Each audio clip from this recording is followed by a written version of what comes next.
Hi Wolfpack, just checking in from the car today, out of the office, enjoying the beautiful sunshine outside, but I thought I'd talk briefly about something that I've been wanting to get off my mind regarding cryptocurrency, regarding Bitcoin.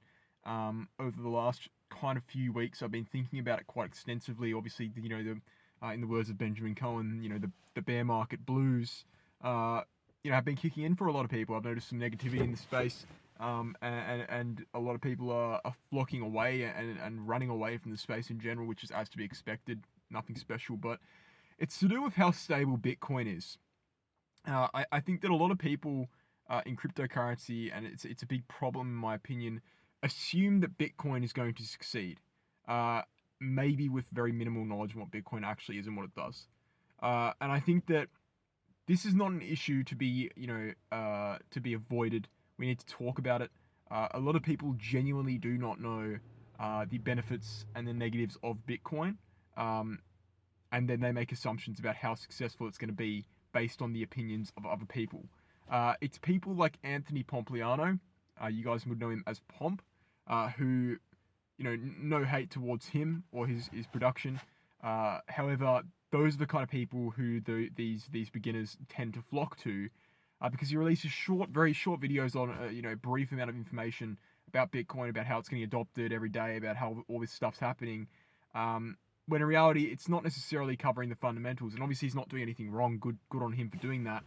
But those kind of videos and that kind of content being so popular does encourage people to maybe just jump on bandwagons rather than actually try and understand what Bitcoin is and its use case. And I think that even people who do understand Bitcoin and do understand its use case, sometimes maybe due to the fact that they're constantly surrounding themselves with people who are involved in cryptocurrency, dismiss every negative piece of feedback about Bitcoin and its adoption as FUD, which is FUD, fear, uncertainty, or doubt. When in reality, FUD, fear, FUD, fear, uncertainty, or doubt, is actually a very healthy thing in order to challenge your opinions. As you guys would know, I'm a very big believer in challenging your opinions.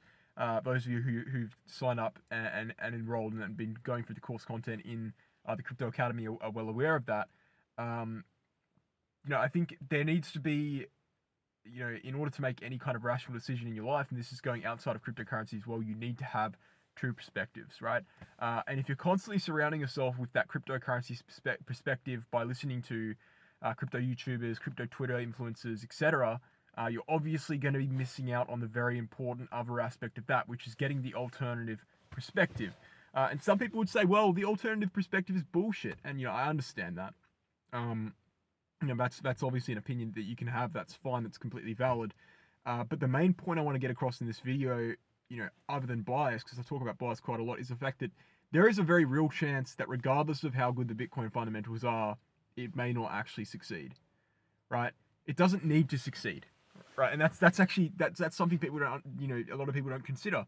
Just because it's good, just because it's digital gold, just because it could be acting as a separate currency, that could be globally adopted in the future, it doesn't mean it has to succeed. It doesn't have to succeed at all, actually. Bitcoin could very easily fail. It's not too big to fail. That's a myth, right? One of the examples that I've been using recently to kind of talk about this is the fact that, well, we're going into a recession, a global economic recession, a global financial crisis, probably way bigger than what we saw in 2008, to be honest. We're just heading into the beginning of it. And Bitcoin's never seen that, Bitcoin was only created in 2008, 2009, and only became even slightly popular in 2013, and then more popular in 2017, and then obviously the most popular in 2021. But the point is, this asset class, cryptocurrency in general, and Bitcoin, has only ever existed during relatively normal economic times and relatively healthy and stable economic times. It hasn't existed during a recession, so we haven't seen how it's going to react to that. And so some people would assume that, hey, Bitcoin is going to actually excel during this time. Bitcoin's going to decouple from traditional markets and do its own thing because people are going to see the utility in a decentralized system when the flaws of a centralized system come out and show themselves during the recession. And then some people would say, which I kind of personally believe in, well, I don't think it's going to die, but I think it could potentially do a lot worse than what we've seen in the past, and that would materialize by dropping below the 200-week SMA, which is definitely a possibility. And then the third point of view that is equally as, equally as something that needs to be considered as the other 2 points is that Bitcoin will actually just perish and cryptocurrency will take a hit that it will never recover from. And again, as I said, I don't think people consider that enough. But when we head into unique times, you somehow need to expect unique things. And another thing with cryptocurrency is government regulation. Now, we don't actually have, we don't have a set in stone. It's not like the stock market. We can't say it's going to exist in 10 years because we don't know what governments are going to do. As much as people would like to think that cryptocurrency is unkillable, the fact of the matter is it can die very, very easily. And the only thing that needs to happen for it to die is governments to turn around and be like, no, I don't like this anymore. You guys aren't allowed to trade this like they did in China. The government in China might be still interacting with cryptocurrency, but for everyday retail citizens, retail investors, that's significantly gone down. And if the government did turn around, for example, and say, once they release those central bank digital currencies, they turn around and say, hey, Bitcoin's banned, crypto's banned, we've got our own crypto now, use this, don't use the other ones, or you get fined. People can say all they want that Bitcoin won't take a hit because, it's largely anonymous or whatever. But the point is, it actually will, because most people are law-abiding citizens, and most people will abide by the law, wherever reasonable. And I think the cryptocurrency at this point is still almost could be described as a luxury. It's not something you have to do. Third world countries, they do it for survival. You go to Venezuela, you go to African countries, you go to all these places where the currency is literally gone to trash. Yeah, you're going to use crypto because what's your alternative? To starve, right? That's not the case, at least yet, in first world countries. And so if there is an occurrence in which they do turn around and say, hey, this isn't allowed anymore, the vast majority of people would stop using, right? And that stems from the fact that the vast majority of people, and I mean the vast, vast majority of people, even very experienced analysts, right, don't actually know too much about the fundamentals of Bitcoin and cryptocurrency. And I can tell you right now, right? Now, I'm pretty, savvied up with the fundamentals, but I can tell you right now that I wouldn't need to be at all, and I could probably still keep doing the same job that I'm doing now, right? I could know basically nothing about Bitcoin outside of the halving and how mining works, basically know nothing about decentralization, nothing, and I could still do the exact same thing I'm doing now because being a TA analyst is not the same thing as understanding the fundamentals. And so, that goes back to the general population, when and if, I'm not saying this is going to happen, but if the governments do turn around and say, hey, we've had enough Bitcoin, it's banned, you're not allowed to use it anymore, you're not allowed to transact in it, they ban centralized exchanges, any transactions coming from any sort of cryptocurrency address would not be allowed in your bank account, you have to use cryptocurrency full stop because you wouldn't be able to, convert between, for example, US dollars and cryptocurrency anymore.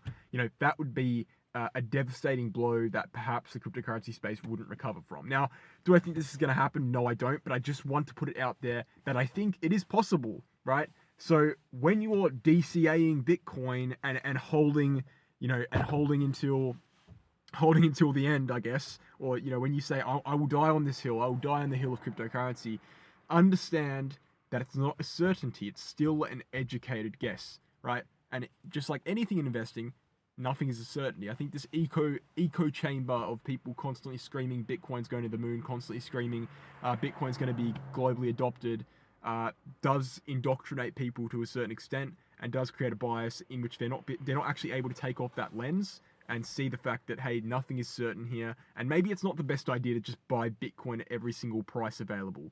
I do get people quite often who say things like, what's the difference between buying now at 30K and buying later at 20K? And it's like, well, we don't know necessarily the Bitcoin is going to recover.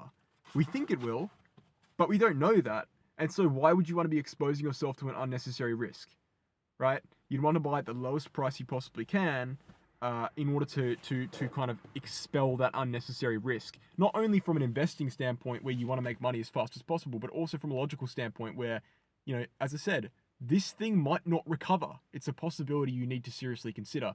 Do I think it will? Yes, I do. Do I believe in Bitcoin? Yes, I do. Do I think Bitcoin will be around in 10 years? Yes, I do. I'm just saying it's not a certainty.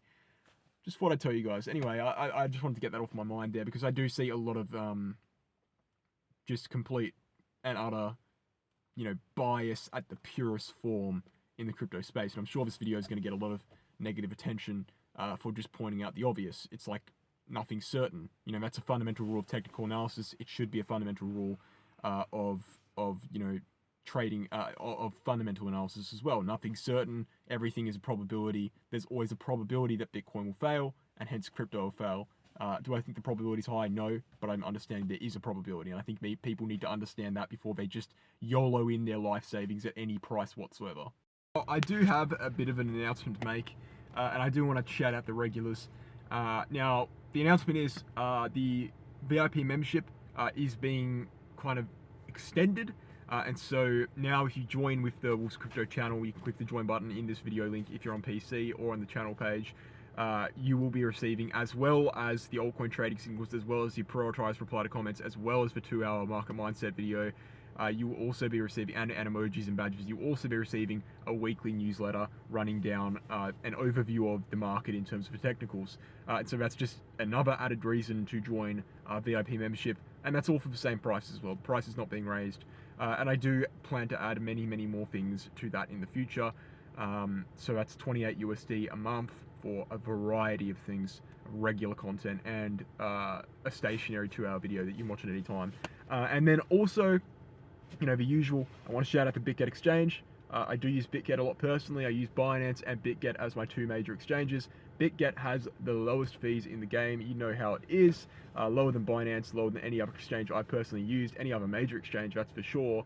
And you also don't have to KYC, and so you can trade futures on that exchange regardless of your location. Obviously, no KYC means that there's no linking to your personal identity, which can be useful for various tax reasons.